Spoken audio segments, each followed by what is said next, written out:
Good morning to everyone. As we are continuing, last week we learned a little bit about the Beis Hamikdash.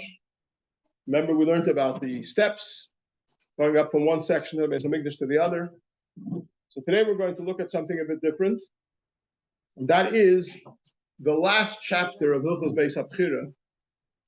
Hilchos Beis Habchira in the Rambam is comprised of 8 chapters. The first 7 chapters talk about the construction of the Beis Hamikdash, the architecture, the measurements, along the lines of what we learned last week. The 8th chapter speaks about the mitzvah of guarding the Beis Hamikdash. There were 24 posts where the guards stood in the Beis Hamikdash. Every night, they guarded the entire night.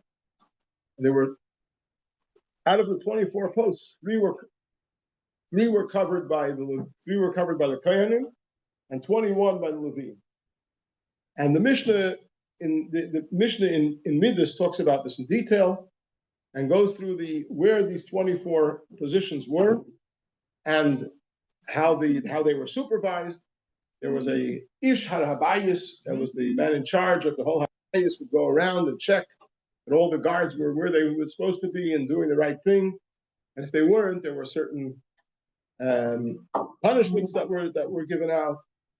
And then, so the Rambam in Perek Ches of Hilchos Beis Habchira goes through the details of how this worked. Sorry, do you have a copy? Goes through the details of how this worked. And in the last 2 halachas, he talks about what we call Bilush HaAzar. At the end of the night, there was an inspection of the Azara to make sure that everything was in the right place. So the Kohanim would make, we're going to learn the details, they're going to make 2 semicircles. 2 groups of Kohanim make 2 semicircles going through the entire Azara and checking that everything was in place. And that was the Bilush Azara. That was done just before the morning star rose. Every single night and night before the morning. And this is what the Rambam describes in the last 2 halachas of Hilchos Beis Habchira. So we have in front of us a paper that has halacha Yud Aleph and halacha Yud Beis. And then it says Brich HaKona the Sayon, which is Baruch Hashem that has helped us complete this, because this is the conclusion of Hilchos Beis Habchira. So this is like the siyum of Hilchos Beis Habchira. So in halacha Yud Aleph, the Rambam says, Bashachar in the morning, Kedem Shi'alamu Dashachar Samuch Loi, just before the morning star, Yavei HaMamun, it's just before dawn, Yavei HaMamun Shal Migdash, so the one in charge of the Beis Hamikdash, I believe it's the same person that we referred to in the Mishnah as the Ish Habayis. He would come along, the Yitpeik al HaKohanim Sheba Beis Hamikdash, and he would knock on the door of the Beis Hamikdash. The Beis Hamikdash was one of the side rooms of the Azara. It was one of the gates actually, because there was an outside gate that entered into this house of the furnace. It's called the Beis Hamikdash, and then through the Beis Hamikdash you can enter through another gate into the Azara.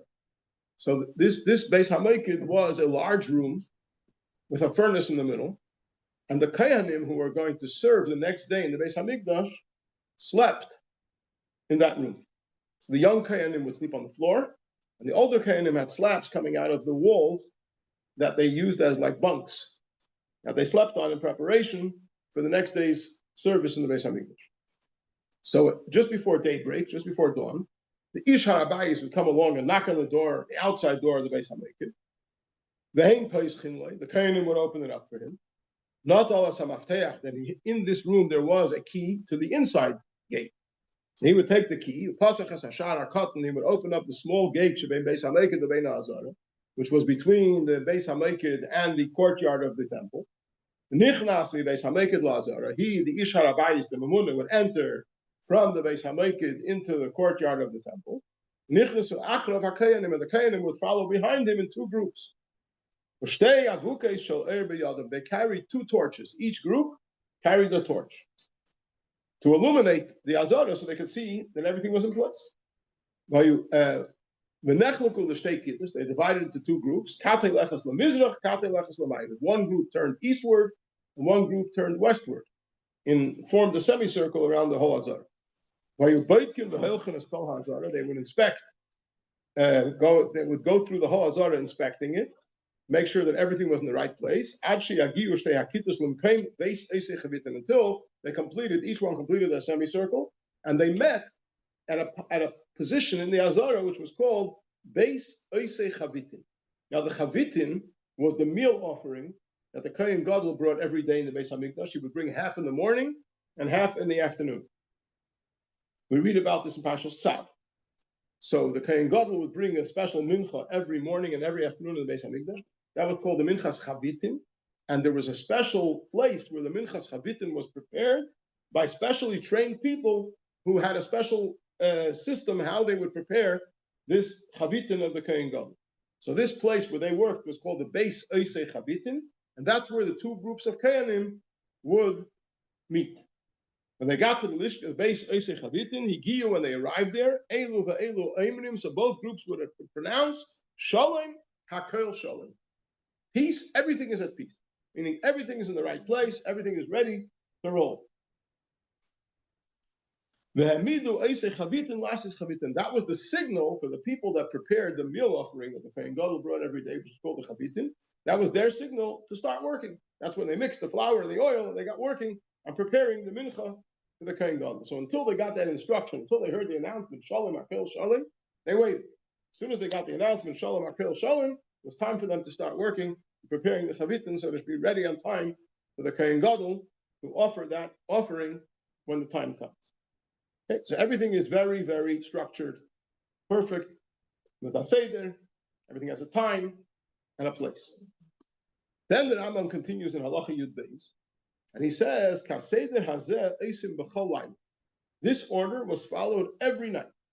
So Masei Shabbos, just before Sunday morning's daybreak, this is what happened. Sunday night, just before Monday morning's daybreak. Monday night, just before Tuesday morning's daybreak. Every day of the week. This is exactly what took place. Chutz mileilei Shabbos. The only exception was Friday night. What was different on Friday night? The Azara, the Beis Hamikdash, was in service on Shabbos as well. There's actually extra things going on in the Beis Hamikdash Shabbos. There was a Tarbut Musa, there were Shtei Halechem, there were a lot of things happening. So Friday night, they also needed to inspect the Azara to make sure that everything was in place. But there was one difference, and that is she'ein biyadam oir. They didn't carry the torches on Friday night. So how could they see what they were doing? Without torches, it's dark, it's before daybreak, it's before the morning star. How could you see where you're going and make sure that everything's in place? It says, they inspected by the light of candles that were burning from before Shabbos. So before Shabbos, candles were lit in strategic places in the Azara to illuminate the Azara, and the Kohanim didn't carry torches. They used the light of the candles that were burning there from before Shabbos. Yeah, and that is the conclusion of Hilchos Beis Hamikdash. So the Mefarshim struggle with the question, what's wrong with carrying torches on Shabbos? Why can't you carry torches on Shabbos? If they're lit before Shabbos, why can't you carry them on Shabbos? What malach are you doing if you're carrying torches on Shabbos? Muktzah, right? That's the obvious answer. It's muktzah. You're not allowed to move something which is used for a forbidden malach. So since fire is a forbidden malach, and these torches have fire in them, you shouldn't be moving them on Shabbos. That's muktzah. But muktzah is a rabbinic injunction. And we have a principle that ein shvus b'mikdash. All the rabbinic injunctions did not apply in the Beis Hamikdash. When the Chachamim made their injunctions, they made a condition. And in the Beis Hamikdash, they don't apply. One of the reasons is because many of the rabbinic injunctions are there to prevent us from coming to violate a biblical prohibition. And in other words, if you're going to carry a pencil on Shabbos, you might come to write by mistake.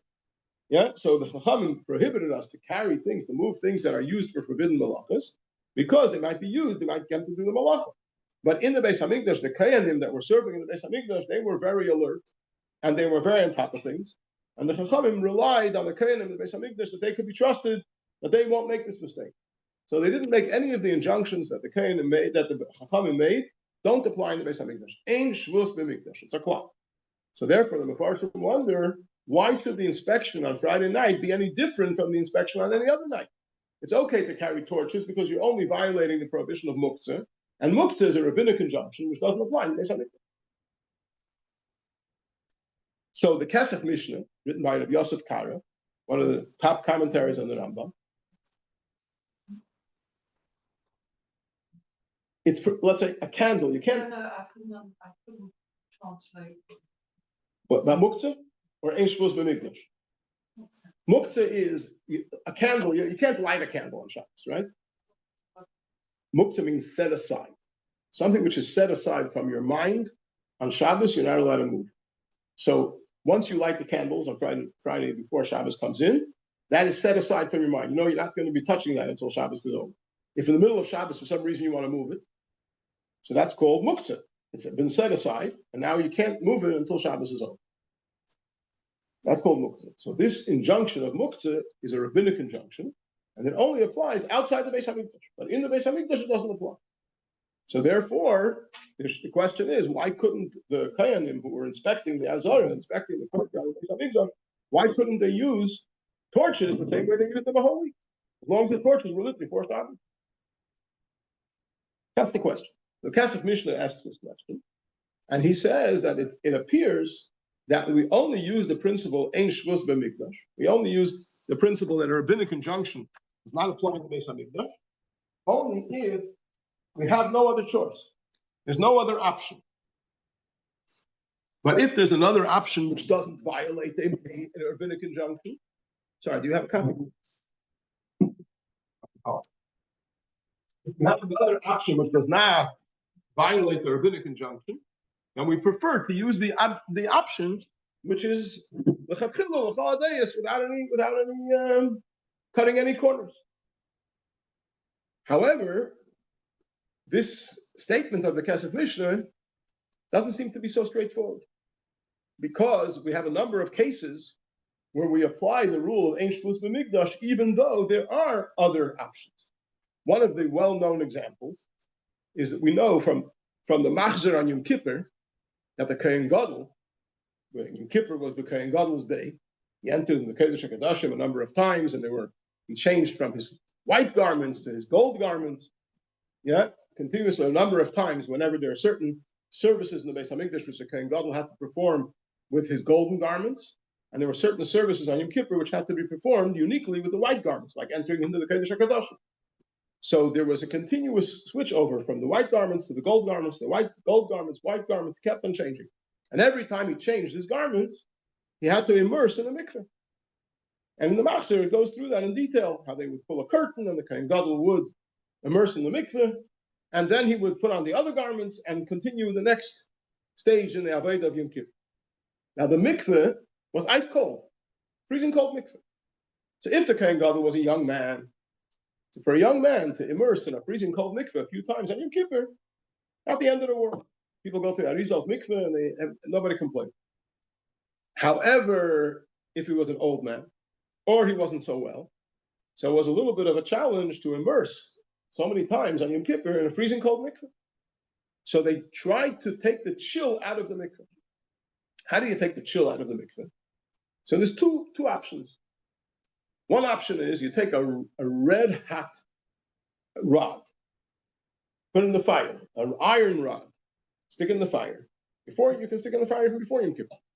And just before the Kohen Gadol has to immerse in the mikveh, you take the red hot rod and you dunk it into the freezing water. And a red hot iron rod takes the chill out of the freezing water. So when the Kohen Gadol immerses in the mikveh, it's not so cold. That's one solution. Another solution, which is a little bit more difficult, but it can also be done, is you take hot water and you pour it into the mikveh. You take from the black. You take kettles or pots of hot water and you pour them into the mikveh, and it takes some of the chill out of the mikveh. Now, to take a red hot rod from the fire and stick it into cold water would normally be forbidden by a rabbinic injunction. The reason is because how do you make an iron rod? How do you make any object of iron? You have to shape it in the fire, where it can be moved. It could be bent and shaped, and then as soon as you finish the shaping it, you dunk it in freezing cold water, and that solidifies it. So dunking a hot iron object into freezing cold water can be seen as part of the work of making such a vessel.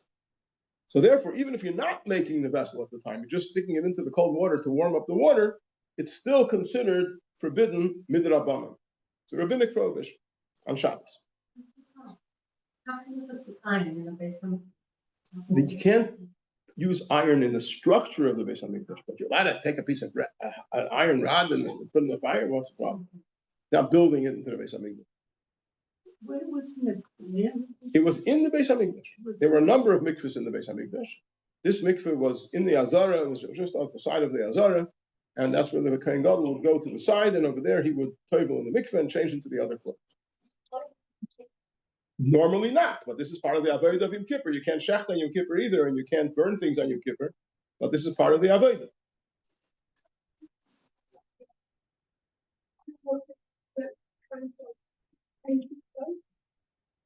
Because this is the way the Torah set out the Avodah of Yom Kippur, is that there are certain Avodas that the Kohen Gadol did all the Avodas on Yom Kippur. It was a one-man show. And even those Avodas which normally are done by regular Kohenim on Yom Kippur, they were done by the Kohen Gadol. But the regular Avodas, when they were done on Yom Kippur, had to be done in the regular garments that the Kohen Gadol wore all year round. And the special Avodas of Yom Kippur had to be done in the special white garments which were uniquely for Yom Kippur. And every time he changed his garments, he was preparing for a new stage in the Avodah, needed a special preparation, and the special preparation consisted of immersing in a mikveh. It was washing the hands from the basin, and there was a mikveh. There was various preparations which were necessary in certain stages of the process of the Avodah of Yom Kippur. So here we're talking about getting the chill out of the mikveh. We had two options. One option is to stick in a hot red iron rod. Another is to pour in hot water. Now, to stick in a hot red iron rod would be, generally speaking, violating a rabbinic prohibition. But because we say Ein Shvus B'Mikdash, there's no rabbinic prohibitions don't apply in the Beis Hamikdash, so it's not a problem. You can do it. So the question is, but you have another option. The other option is to pour in hot water, and that's not violating anything. Might be a little bit more effort, but it's not violating anything. And if the Kesef Mishnah is correct, then if you have another option, you don't violate a rabbinic prohibition in the Beis Hamikdash, then how come it's okay to put the iron rod into the cold water? So this is one of the questions which is asked on the Kesef Mishnah. Another question is that we know that the Kohen Gadol, the night before Yom Kippur, the night of Yom Kippur, Kohen Gadol would stay up all night. And in preparation for the Avodah of Yom Kippur. And in case he was beginning to doze off, so the young Kohanim would snap their fingers, keep him awake. Now, snapping your fingers on Shabbos is questionable because it's mashmiya kun, makes a sound. Just like you can't play a musical instrument on Shabbos, it's questionable if you can snap your fingers on Shabbos. These are all rabbinic prohibitions, not biblical prohibitions. But in the Beis Hamikdash, it wasn't an issue because Ein Shvus B'Mikdash. Yeah. So the question is, there are other ways to keep the Kohen Gadol alert. Maybe you can spritz water on him. I don't know what the ate. There are other ways. Huh? You can call him by his name, yeah. Ishi Kohen Gadol. So why was it permitted to snap their fingers when we were violating an Isur D'Rabbanan when they had other eitzes? So you see from here again that it's okay to violate a rabbinic prohibition in the Beis Hamikdash, even if you have another option. So this puts questions the Kesef Mishnah's answer to our halacha over here. So we're going to try a different approach to this whole story. And that is by first asking, often we like to answer a question with a question. So we have a question over here. The Rambam puts the laws of the construction of the Beis Hamikdash into a section called Hilchos Beis HaBechir, the laws of the chosen house. Right? Hamakom asher yivchar Hashem. Torah refers to the Beis Hamikdash as the place that Hashem will choose. Therefore, it's called the Beis HaBechira. And the Rambam talks the laws pertaining to the construction of the Beis Hamikdash are called Hilchos Beis HaBechira. Then there's another section called Hilchos Tmidin Umusafim, the laws of the carbon tamid, the carbon musaf, and it goes through the daily service in the Beis Hamikdash. Everything that happened on a day's work in the Beis Hamikdash is covered in Hilchos Tmidin Umusafim. Okay? It's not about building the Beis Hamikdash. It's about what was done on a regular day in the Beis Hamikdash, a regular day, regular Shabbos, regular Chodesh, how things function in the Yom Tov, how the things work in the Beis Hamikdash from day to day. Now, when it comes to the guarding of the Beis Hamikdash, the guarding of the Beis Hamikdash is something which was done every night. Yeah, there were 24 positions we said before, and there were 3 that were manned by Kohanim, and 21 that were manned by Leviim, and this was from evening until the morning, every night. And then the inspection of the Azara, which took place at the end of the night, also was every day. So if you were writing a sefer, and you had one section on the laws of the construction of the Beis Hamikdash, and one section on the laws of the daily service of the Beis Hamikdash, where would you fit in the laws of guarding and inspecting the Beis Hamikdash? Huh? Why? I think everybody would have put it in the daily service. This is something that just like there's a seder what you have to do every day from morning till night. There's a seder what has to happen at night. This is a regular daily activity, or nightly activity. So I would have thought that the correct place to put it would have been in Hilchos Tmidin U'Musafin, which talks about the regular ongoing Avodah of the Beis Hamikdash. Why is it in the laws of building the Beis Hamikdash? It's got nothing to do with building the Beis Hamikdash. Is that a valid question? Yes.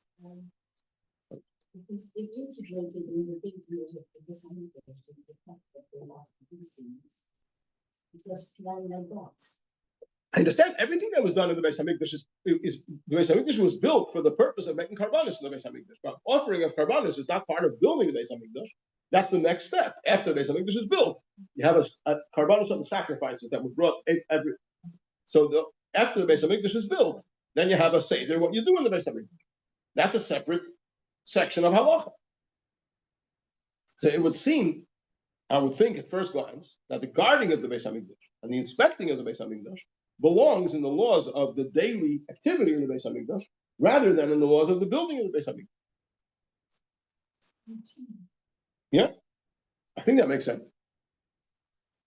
So the answer is that the Rambam says at the beginning of the laws of the guarding of the Beis Hamikdash, beginning of chapter 8 of Hilchos Beis Hamikdash, he says the purpose of the guarding of the Beis Hamikdash was not to prevent thieves from stealing anything. It was not to prevent terrorism. The purpose of guarding the Beis Hamikdash was to show honor. It's an honor guard. Yeah, and he says, you can't compare a palace with guards to a palace without guards. Buckingham Palace has an honor guard, right? Because it's the king's palace. So it has to be honored in a certain way. Beis Hamikdash is the palace of the Almighty. So it has to be honored in this way that at night there are guards that guard the Beis Hamikdash in special positions, and it's an honor guard. So in other words, it makes it a bayis shel kavod. It makes it an honorable house, an honorable palace. So if the guarding of the Beis Hamikdash is to make the Beis Hamikdash into an honorable place, so it's not an avodah that needs to be done in the Beis Hamikdash. This is part of making the Beis Hamikdash what it's meant to be. You're making it into an honorable palace. So therefore, it belongs in the laws of building the Beis Hamikdash. Because by guarding the Beis Hamikdash, you're building it into the kind of Beis Hamikdash that it needs to be. And that's why the Rambam included the laws of guarding the Beis Hamikdash in the laws of building the Beis Hamikdash rather than in the laws of the daily activity in the Beis Hamikdash. The same can be said for the inspection, the daily inspection of the Azara. This wasn't a technical thing to make sure that everything is in the right place. When the dentist is about to pull your tooth, and he says, "I need this and this tool," and there's none in the room. It's a crisis. Yeah, it wasn't a practical thing that they were concerned that they should have all the tools in the right place when they need them. This was a covet to the Beis Hamikdash. There was a special procession that took place with the Kohanim early in the morning that went and inspected everything was in the right place. And when they met at the end, they said, "Sholem Hakol Sholem." They didn't say Hakol B'Seder. They said Hakol Sholem. It's a lashon of covet. So the inspection of the Azara is also just like the guarding of the Beis Hamikdash is part of making the Beis Hamikdash an honorable place. So this process of inspection that took place at the end of every night was also part of making the Beis Hamikdash an honorable place, and that's why it also comes in to the laws of Beis Habchira, the laws of building the Beis Hamikdash. Now, if this is the case, that the purpose of this exercise is to show honor, then that might be able to help us answer this question. And that is, we have there seems to be a contradiction when you talk about the relationship between Shabbos and the Beis Hamikdash. On one hand, we know that they slaughtered karbanos in the Beis Hamikdash on Shabbos, even though it's forbidden to slaughter on Shabbos. They burnt karbanos on the altar, even though it's forbidden to burn on Shabbos. They lit the menorah on Shabbos, even though it's forbidden to light candles on Shabbos. They offered ketayros on the Mizbeach HaZahav on Shabbos. And Shabbos, actually, there were additional karbanos. There was a karban musaf. And Yom Kippur, there were even more karbanos. So in the avodah in the Beis Hamikdash, when the actual service was performed in the Beis Hamikdash, there was no concern about breaking Shabbos. Not a concern at all. The Torah says this is what you need to do. Yeah, on the day of Shabbos, you bring 2 lambs, and being complete, and you offer them, and you have the carbon tamid, and you have the lighting of the menorah, and you have the ketayros. All these avodas that took place in the Beis Hamikdash took place on Shabbos without any hesitation. Nevertheless, we all remember that when Moshe Rabbeinu told the Jewish people about the instruction to build a Mishkan, first he told them, 6 days work shall be done, and the 7th day you should rest. And then he told them about building the Mishkan. And our sages say, why did he tell it to them in that order? Because the message was, it's a great mitzvah to build a Mishkan, but only 6 days a week. Shabbos, you're off. You don't build a Mishkan on Shabbos. In fact, we learn that what is forbidden on Shabbos, whatever was done in the Mishkan, the building of the Mishkan, that's what's forbidden on Shabbos. So there's 39 malachas that were done in the construction of the Mishkan. Those are the 39 malachas that are forbidden on Shabbos. Because Moshe Rabbeinu told the Jewish people, when you build a Mishkan, make sure you don't build it on Shabbos. Why can't you build it on Shabbos? Because you're doing the 39 malachas that are forbidden on Shabbos. So make up your mind. What supersedes what? Does Shabbos supersede the Beis Hamikdash? Or does the Beis Hamikdash supersede Shabbos? If Shabbos supersedes the Beis Hamikdash, then why are we doing all these forbidden things in the Beis Hamikdash on Shabbos? And if the Beis Hamikdash supersedes Shabbos, then why can't we build the Beis Hamikdash on Shabbos?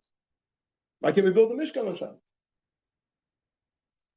So the answer is, when you're in a place of holiness, in the Beis Hamikdash, and you're performing a holy service, such as offering a carbon, offering ketayros, lighting the menorah, so you're doing an act of holiness in a place of holiness. An act of holiness in a place of holiness is not a desecration of Shabbos. It's an enhancement of Shabbos. So when you offer a carbon in the Beis Hamikdash on Shabbos, you're not desecrating Shabbos, you're enhancing Shabbos. When you light the menorah in the Beis Hamikdash on Shabbos, you're not desecrating Shabbos, you're enhancing Shabbos.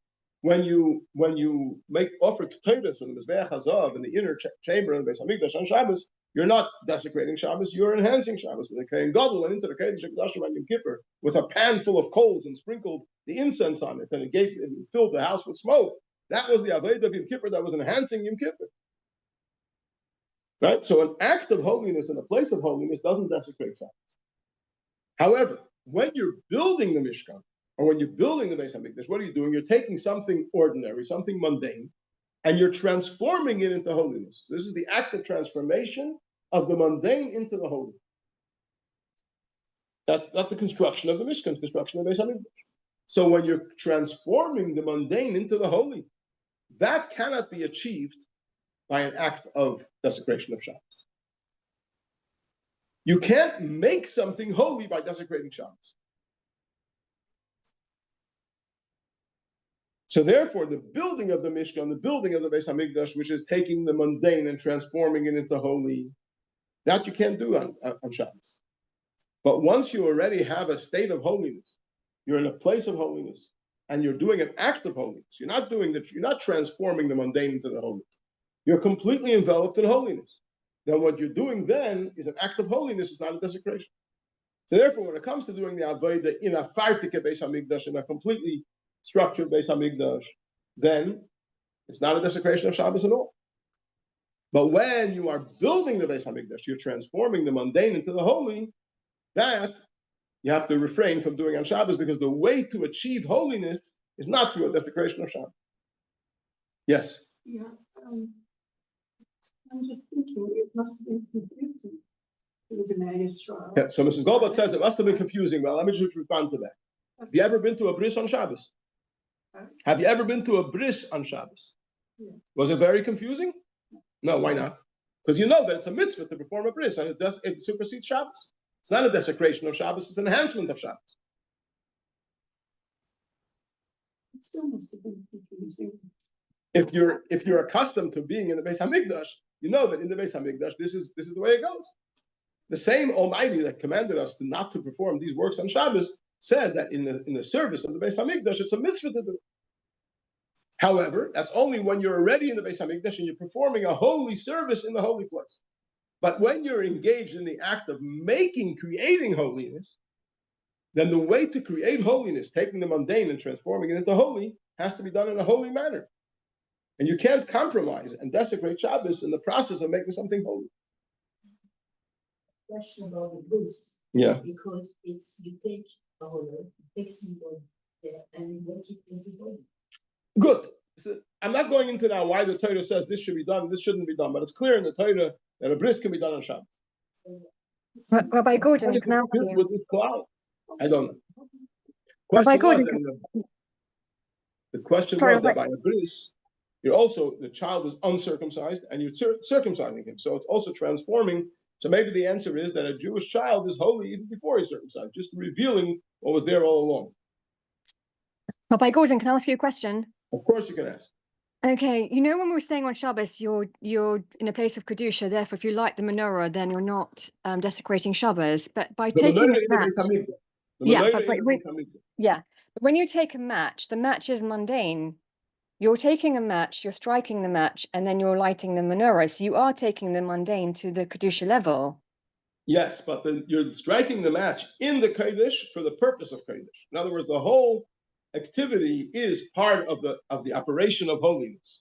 You're not making an entity of holiness. You're the process of what needs to be done in a place of holiness.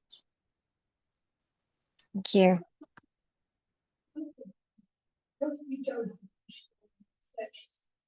We don't imagine it.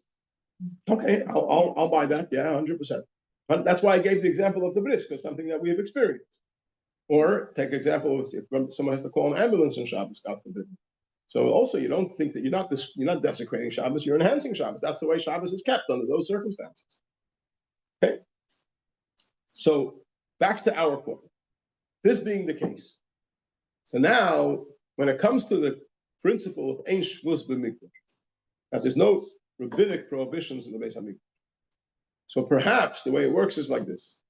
And when it comes to the Avodah in the Beis Hamikdash, even something which is only an accessory to the Avodah in the Beis Hamikdash, like taking the chill out of the mikveh, or like snapping the fingers to keep the Kohen Gadol awake, since it's being done in the Beis Hamikdash as an accessory to an Avodah which is taking place in the Beis Hamikdash, so just like the Torah did not place the prohibitions of Shabbos in the place of the Avodah in the Beis Hamikdash, so the Chachamim did not place their prohibitions even when it came to an accessory to the Avodah. However, when it comes to building the Beis Hamikdash, there the Torah does not permit to violate Shabbos to build the Beis Hamikdash. So the inspection of the Azara, which we explained before, belongs in the laws of the construction of the Beis Hamikdash, because that's what made the Beis Hamikdash an honorable place. So when it comes to that activity, we don't even permit a rabbinic prohibition to be violated, because this is part of the act of building the Beis Hamikdash. This is making it an honorable place, making it a holy place. And to make something holy, you don't compromise on Shabbos. And therefore, in the inspection of the Azara, which took place at the end of the night, they used, on Friday night, they used candles that were lit strategically in different places in the Azara, and they did not carry torches. Although if it would have been an accessory to an Avodah in the Beis Hamikdash, it would not have been a problem to carry torches. But because this is part of building the Beis Hamikdash doesn't supersede Shabbos. Rabbinic prohibition were given upwards. And this just When the Chachamim made those prohibitions, they said it in that these prohibitions will not apply in the Beis Hamikdash. Just like there are certain rabbinic prohibitions that don't apply in a case of illness. Right? In the case of illness, these prohibitions don't apply. So similarly, when the Chachamim instituted these prohibitions, they said in the Beis Hamikdash they won't apply. They instituted afterwards. It's true they instituted it afterwards, but nevertheless, they said that these prohibitions will not apply in the Masei. They will apply everywhere else, but not in the Masei. Okay. Now, so that explains it all halachically. Why halachically it was necessary to have the candles put out strategically and illuminate the azara so that the inspection can take place by candlelight rather than carry the torches. However, this can also be explained on a deeper level. And that is, and interestingly, the last halacha is this halacha about how the inspection took place on Shabbos. Right? Shabbos is the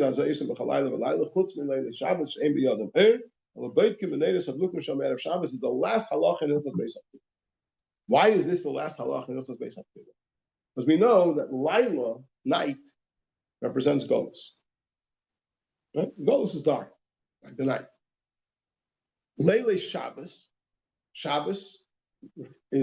represents the Yom Shekule Shabbos U'Menucha L'Chayei Ha'olamim, the day which is all Shabbos and rest for all eternity, which is the time of Mashiach.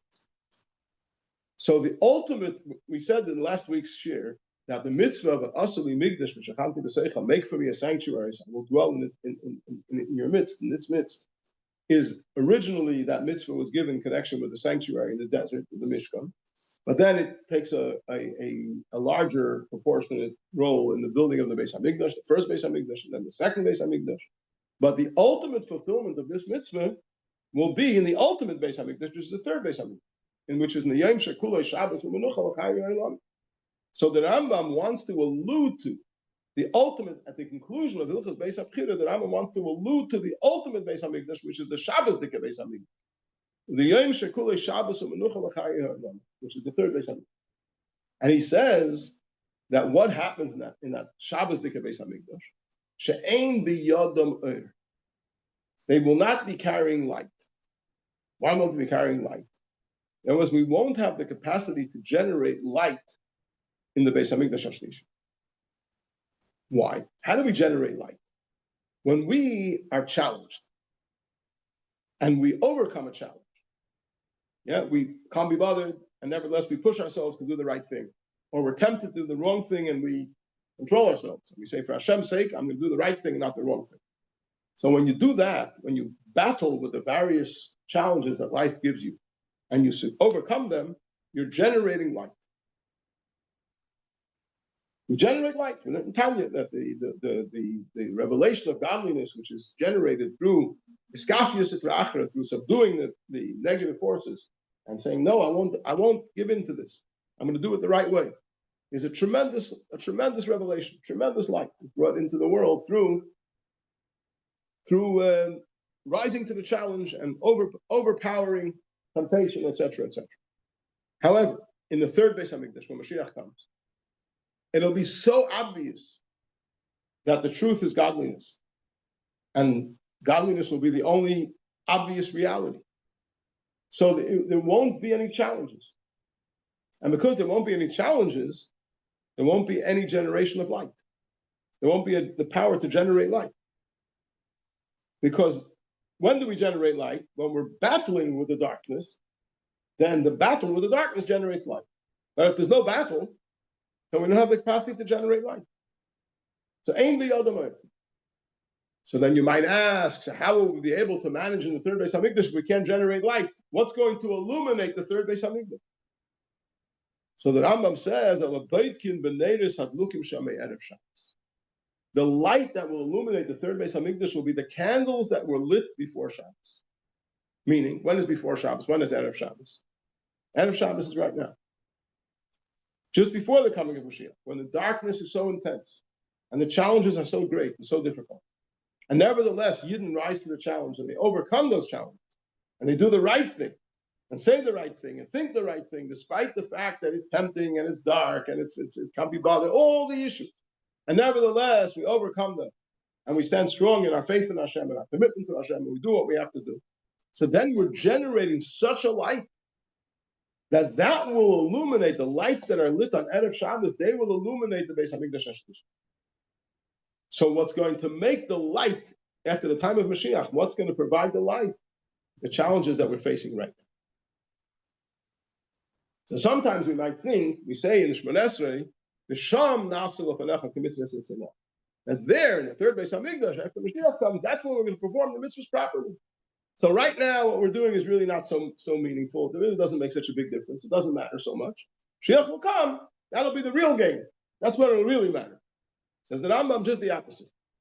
What really matters is the Neiros Hadlukim be'erev Shabbos. The lights that are lit on erev Shabbos, they will illuminate the Beis Hamikdash HaShlishi. So when we're faced with a challenge today, we have to know that it doesn't only matter for now, this matters for all eternity. Because the illumination of the third Beis Hamikdash will come through the lights that are ignited before Mashiach.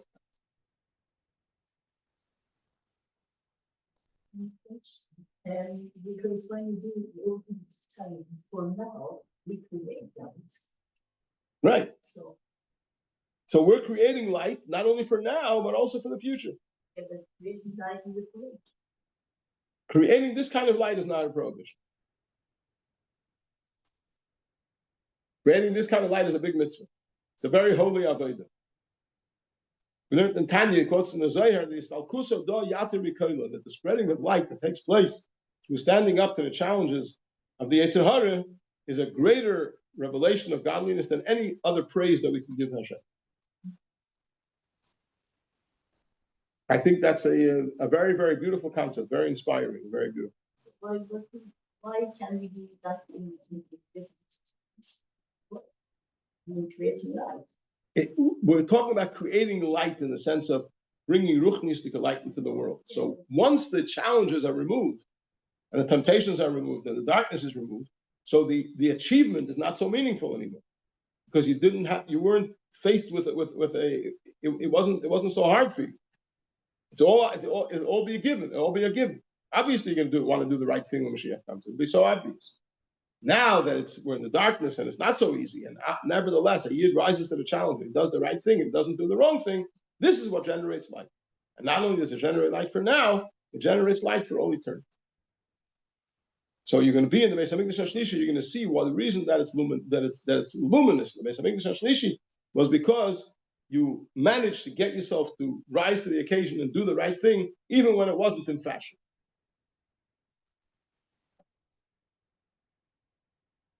We're going to move on to Tanya.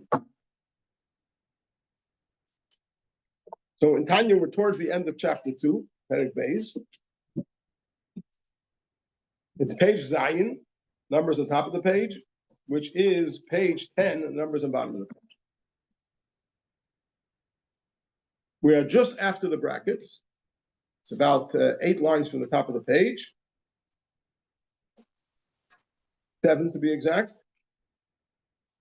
Right after the brackets is Umasha Kosov B'Zoyer. Yeah, everybody has a place? So we learned in this chapter that the neshama of every single yid is a chelak elakami mal mamash. Neshama of every single yid is a part of God from above, and just like a child comes from the brain of the father, so the soul of every Jew comes from the thought and the wisdom of the Almighty. And then we asked, if that's the case, shouldn't all neshamas be identical? Why is it that some neshamas are so intellectually or emotionally in touch, and some neshamas are a bit detached? So we explained it's not because the neshamas come from different sources. All neshamas come from the same source. It's just a question of how much they've undergone the process of ishtalshalut, of like and we gave the analogy of the 9 months that the fetus spends in the mother's womb, where it develops, and although it started as a drop of the father's brain, but through the 9 months of the processing, its presentation has changed, and its presentation has changed differently in the different organs and limbs of the body. Similarly, the Jewish people are like one unit, but there is the head, there's the feet, there's the heart, the lungs, there's many different parts. And the sensitivity and natural appreciation, intellectual and emotional appreciation of godliness that each neshama has is comparable to the way the different organs and limbs of the body develop differently. So even though the essential DNA is still the one and the same, but the way it's presented is different in each organ and each limb. Similarly, the neshama, let me just make the point and I'll take the question. The neshama of every yid is a chelak elakami ma'al, but that's what it is. How it presents itself varies from one neshama to another according to the process of ishtalshalos is that the neshama is undergone. And we explained that there's neshamas that come down into Bria, to Yetzirah, into Asiyah, and they're affected differently, and therefore you have neshamas of tzaddikim that are much more sensitive to godliness, and neshamas of ordinary people that are less sensitive, but doesn't change who they are. It only changes how they are, how they present. Yes, what's the question? Where one looks like one parent, and one of them goes on one journey, one goes on a different journey. So that's what you're saying. But they still, in essence, who they are remains exactly the same. It's only the way it's developed that changes. I think I mentioned about this. The Friedrich Rebbe asks in the Haggadah, we say that the Torah speaks corresponding to four stones. One is wise, one is wicked, one is simple, and one doesn't know how to ask questions. Remember that? So he asked the question, when you count, you normally count 1, 2, 3, 4, first, second, third, fourth. You don't count 1, 1, 1, 1. So why does it say in the Haggadah, Echad Chacham, Ve'echad Rasha, Ve'echad Tam, Ve'echad She'eri Dei Elisha? One is wise, one is wicked, one is simple, and one doesn't know how to ask. It should say one is wise, the second one is wicked, the third one is simple, and the fourth one doesn't know how to ask questions. So the Friedrich Rebbe answers because the essence of every Jewish child is Echad, Hashem Echad. Echad Chacham ve'echad Rasha. Whether he's wise or he's wicked, that's only external. That's only the way he's presenting himself. But the essence of every Jewish child is Hashem Echad. The part of Hashem as well. So when you look at the wise son, you look at the wicked son, you have to know that the difference between them is only external. As we say in Pirkei Avos every Shabbos now, this time of year, the Amech Kulam Tzadikim. Every Jew is a tzaddik. You want to know what he is? He is a tzaddik.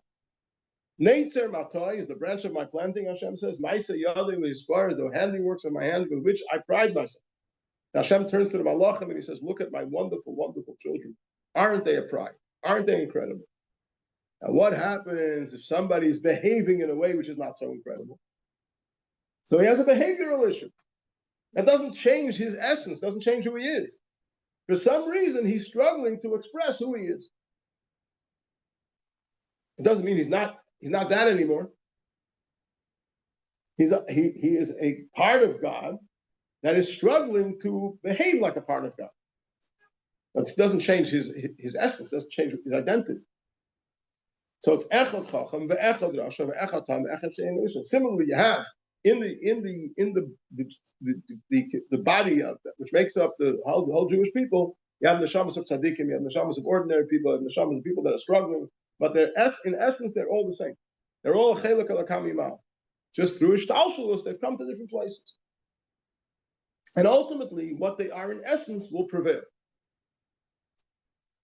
It's just a matter of time. Remember the story with the Sefer Torah and the Luchos.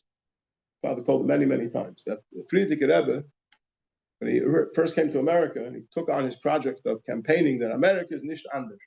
Friedrich Rebbe, when he came to America in the middle of the war, beginning of the war, he said that the Almighty had many ways of saving him. The Almighty wanted to save him. He had many ways of doing so. The fact that he chose to save him by bringing him to America is probably because he has a mission in America. Or else the Almighty wouldn't have brought him to America. What's the mission? The mission is to declare that America is nicht anders. America is no different. Just like in the old country, you could serve Hashem. You can serve Hashem in America. America is no different. Yeah, and this was quite revolutionary because my maternal grandparents came to America in the early 1920s, and they would tell them that on the boat, there were people that threw their tefillin overboard, the women that threw their sheitlach overboard, and they said, in America, we don't need this. It's not a place for it in America. And Friedrich Rebbe came to America and started a revolution. America is nicht anders. America is no different. You can serve Hashem in America just like you could in the old country. And he sent shluchim to all different places to start up schools, yeshivas, to really make this a reality. So one of the shluchim that Friedrich Rebbe sent, I believe it was with Shmuel of Witten, he sent him to the Midwest on a temporary journey, visit a number of cities in the Midwest, and to meet with Yidden, and to encourage them to upgrade their level of Yiddishkeit.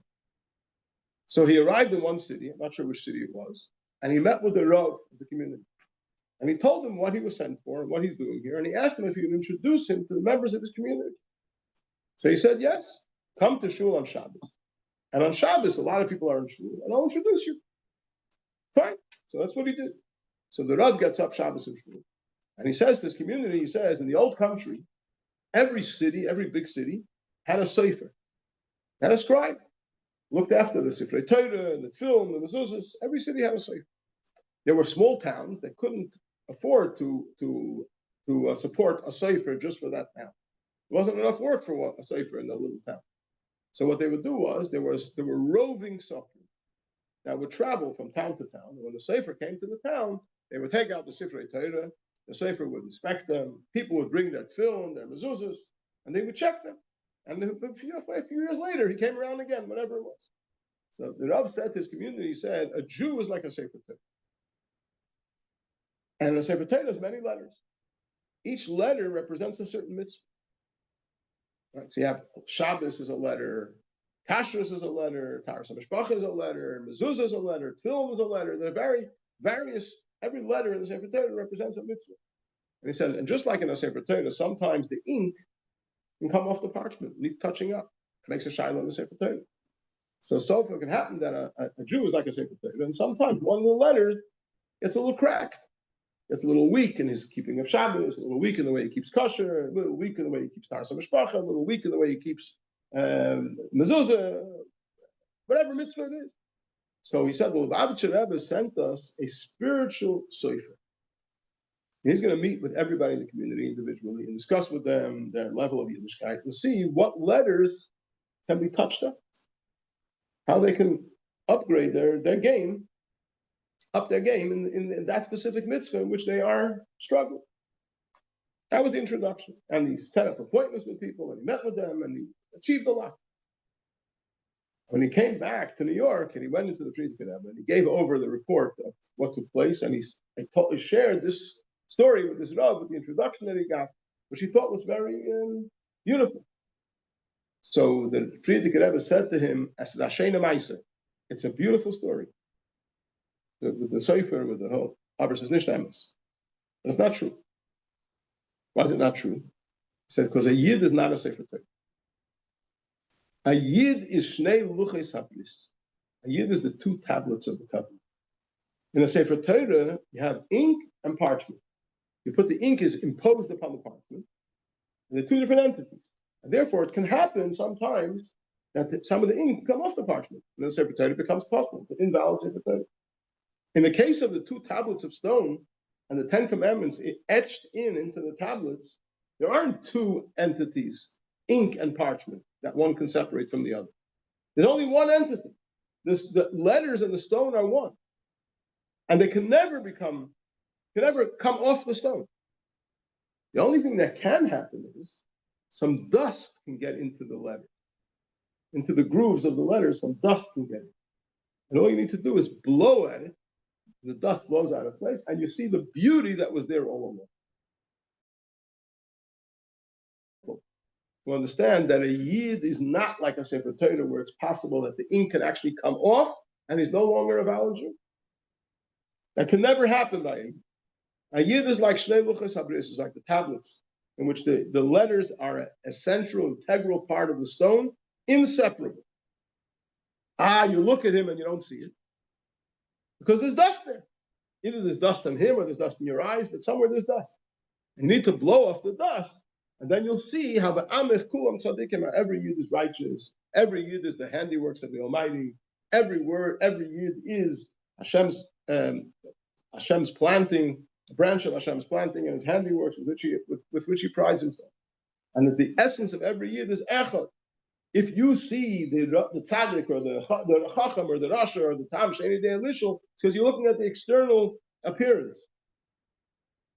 Look at the essence of what you're dealing with over here. You'll see the echad, Hashem echad, and this is so fundamental in appreciating what a yid is. And when you approach a yid, you're not coming to give him something that he doesn't have. You're only helping him reveal what he has. And this is such an essential point in the whole idea of approaching a Yid.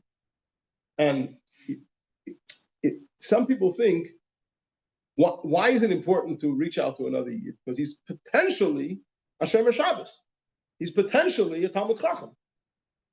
Yeah, if I can succeed in convincing him to keep Shabbos, he'll become a Shemer Shabbos. That'll be wonderful. If I can convince him to go to yeshiva and learn and become a Talmud Chacham, that'll be wonderful.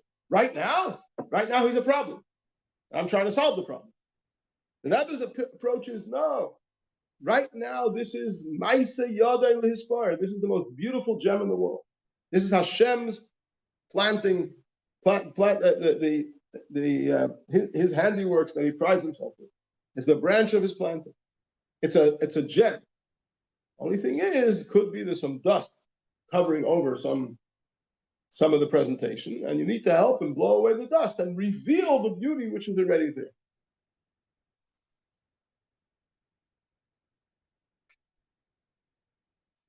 Because people have the fear. True. So people have bechira, people have free choice. Yeah, so that's the choice. That's the thing themselves. True, 100% true. It's extremely hard to put them back. So I want to tell you like this, that bechira only helps, you only have free choice to choose what you're going to do. But who you're going to be, your bechira doesn't work on. A horse will always be a horse, and a donkey will always be a donkey, and a yid will always be a yid. There's nothing in the world that a yid can do to no longer be a yid. A goy, lahavdil, can be megayed, can become a yid. But a yid can stand on his head and spit wood and nickels and never cease to be a yid.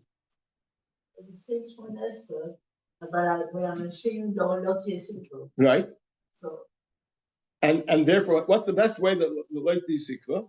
Best way is that they should do tshuva and no longer be malshim. And then the darkness is transformed into light. And when darkness is transformed into light, it creates even a greater light than we would have had before, if everything would have been smooth. And it says in Barchi Nafshi, Yitamu chatoim min haaretz, that the sins should cease from the land. So our Chachamim say, Yitamu chatoim v'lo chaytu, the sins but not the sinners. The sinners should do tshuva and reveal their true essence. And it's good to know, it's not always about the other person. None of us are perfect either. We all have a long way to go. We are perfect in essence, because we're a part of Hashem. But we have also a bit of dust.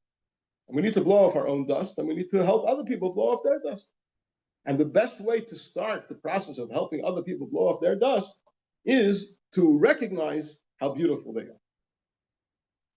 I shared the story before, and I'll share it again. My father, Olav Shalom, was one of the first shluchim in America. Friedrich Rebbe sent him to Newark, 1942. In those days, there was no shluchim conference where you could meet other shluchim and get ideas and compare notes. It was a very pioneering type of activity. So he came to Yechidus to the Friedrich Rebbe. He asked the Friedrich Rebbe, when you see people doing the wrong thing, what are you supposed to do? If you tell them off, they become alienated. Right? Nobody likes to be told off. And if you don't tell them off, so what have you achieved? So you're just watching people do the wrong thing and you're not doing anything about it. Is that what our mission is? So which way does it go? So the Friedrich Rebbe said to my father, Du bist doch a European Engel.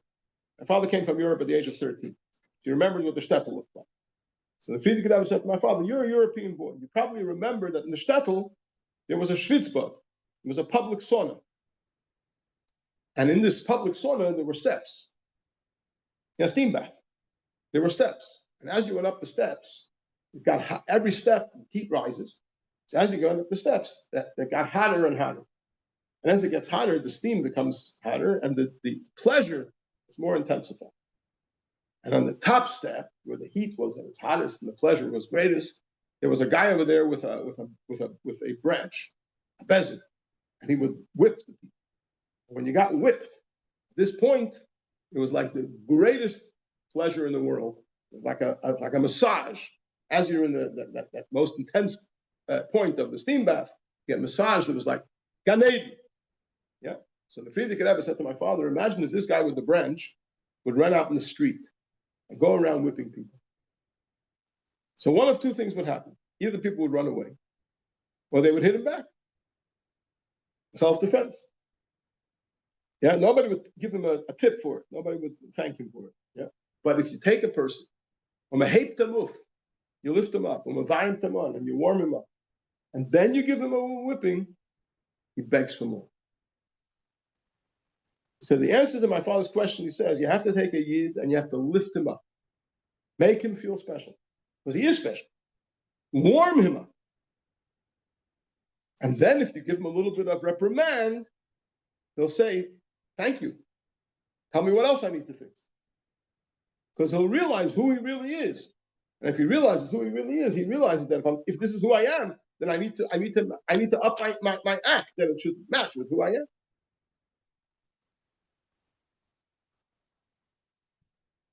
Is that an acceptable response for your question?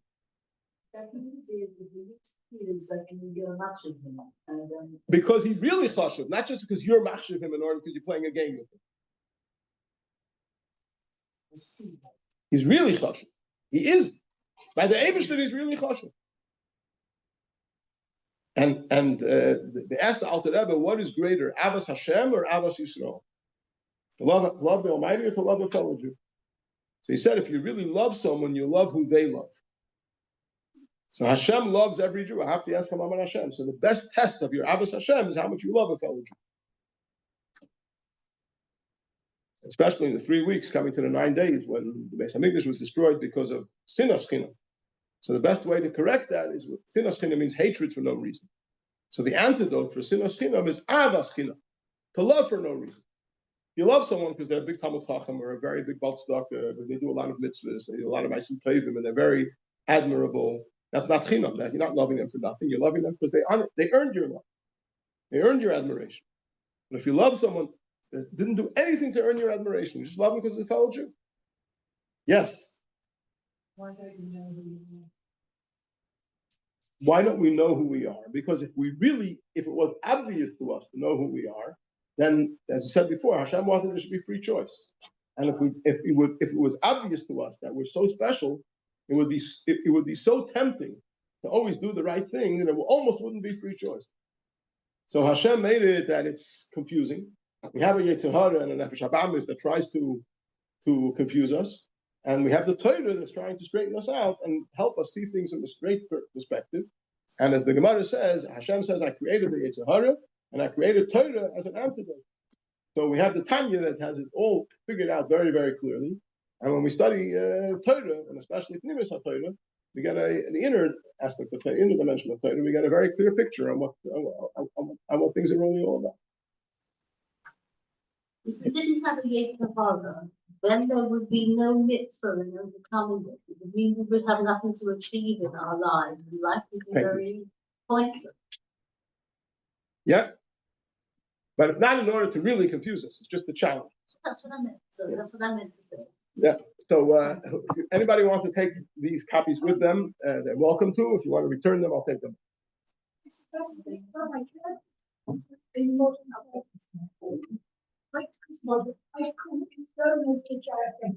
Take this and take.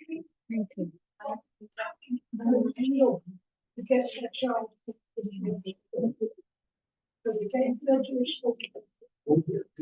The other side of that coin is, what about the people who weren't going to school, weren't interested in sending their children to it?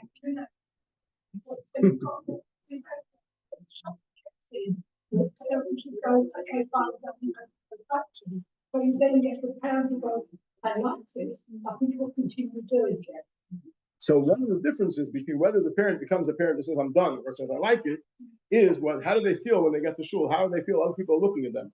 Do they feel other people are looking at them? Oh, here's the guy who's just coming to the Yetzer, and next week we're not going to see him. Or this is a gem. This is Hashem's child who is such a simcha that he's come and joined the community, and we're going to do everything possible to make him feel comfortable and make him feel welcome. And chances are he'll be back. The only bigger problem is taking out of the future is not to get into the Jewish school because of. Okay, that's another discussion. Okay. Thank you. Thank you. So I understand we are having a shiur next week, yeah? Okay, so there will be one more shiur next week. Sorry? One more shiur next Wednesday, and then we're breaking for